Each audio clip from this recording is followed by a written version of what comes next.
नमस्कार, मैं हनुमान पूनिया और आप देख रहे हैं अपनी न्यूज़। ज़रूरतमंद और विशेष तौर पर सड़क दुर्घटना में घायल व्यक्ति की मदद करना हमारा नैतिक कर्तव्य बनता है।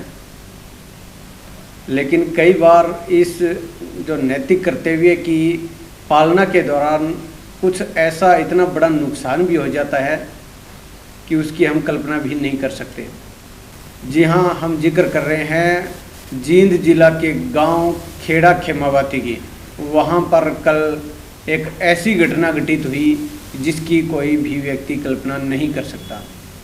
घटना ये थी कि पानीपत जिला के गांव नारा का एक व्यक्ति अपने 22 वर्षीय इकलौते पुत्र के साथ गाड़ी में सवार होकर असंध से अपने गांव जा रहा था। रास्ते में पीछे से उसकी गाड़ी को एक बाइक सवार ने टक्कर मार दी।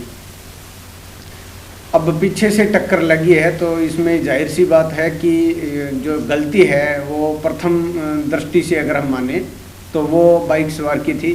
लेकिन बावजूद इसके पिता पुत्र हैं वो अपनी गाड़ी से नीचे उतरे, घायल को उठाया और अपनी गाड़ी के अंदर उनको लेकर और प्राथमिक उपचार के लिए उसको नज़दीक के किसी चिकित्सक के पास लेकर गए। वहाँ पर उसका प्राथमिक उपचार करवाया और उसके बाद उसको बड़े हॉस्पिटल में ले जाने के लिए, उसको सफ़ीदों के लिए ले जाने का उनकी तरफ से मूड था और उसको गाड़ी में बैठा लिया।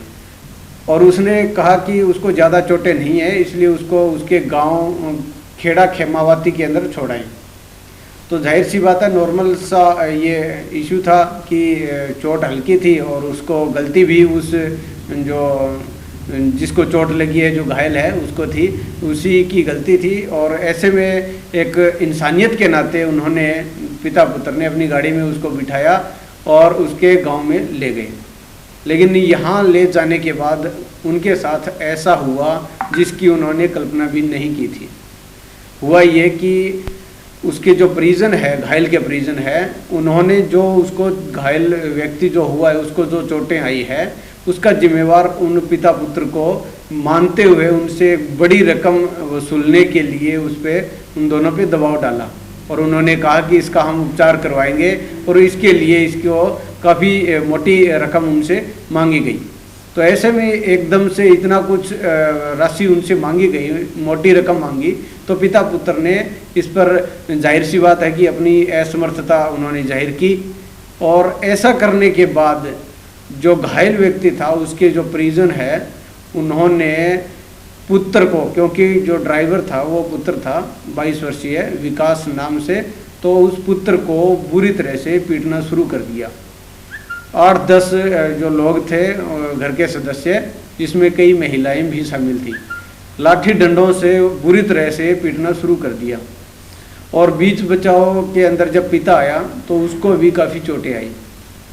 किसी तरह से वो पिता अपने पुत्र को, घायल जो कि काफ़ी ज़्यादा था, उसको लेकर हॉस्पिटल में पहुंचा और पता लगा कि वहां पर उपचार के दौरान उसकी मौत हो गई।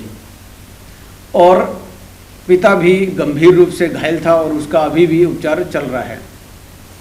तो अब सोचने वाली बात यह है, जो चिंता की बात यह है कि एक इंसानियत के नाते पिता पुत्र ने अपनी गाड़ी में उस घायल को, जिसकी गलती खुद की थी, क्योंकि अगर गलती कार सवार की होती तो वो इतना बड़ा रिस्क नहीं लेते। वो रूटीन में ऐसा ही होता है कि अगर गलती हो जाती है तो वो भागने का प्रयास करते हैं, लेकिन उन्होंने ऐसा कुछ नहीं किया। उन्होंने उसका प्रॉपर तरीके से ट्रीटमेंट करवाया।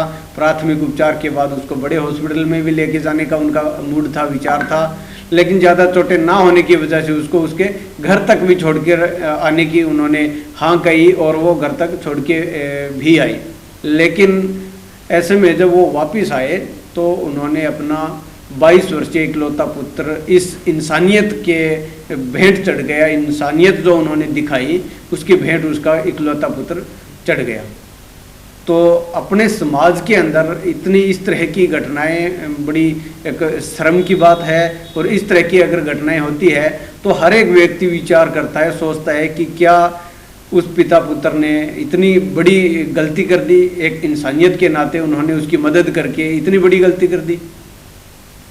तो अब अपनी न्यूज़ के माध्यम से हम ये नहीं कह रहे कि किसी की मदद नहीं करनी चाहिए, बिल्कुल मदद करनी चाहिए, लेकिन इस तरह की जब घटनाएं होती है तो इसमें बड़ा डर भी लगता है। तो ऐसे में अब आप कमेंट करके हमें ज़रूर बताएं कि जो उनके साथ घटना हुई है, पिता पुत्र के साथ जो घटना हुई है, उस घटना के प्रति उस जो लोग हैं जिन्होंने इस घटना को अंजाम दिया है उनको किस तरह की क्या सज़ा दी जानी चाहिए, समाज के अंदर इस तरह की घटनाओं की पुनरावृत्ति ना हो इसके लिए समाज को क्या करना चाहिए, ये आप कमेंट में ज़रूर लिखें।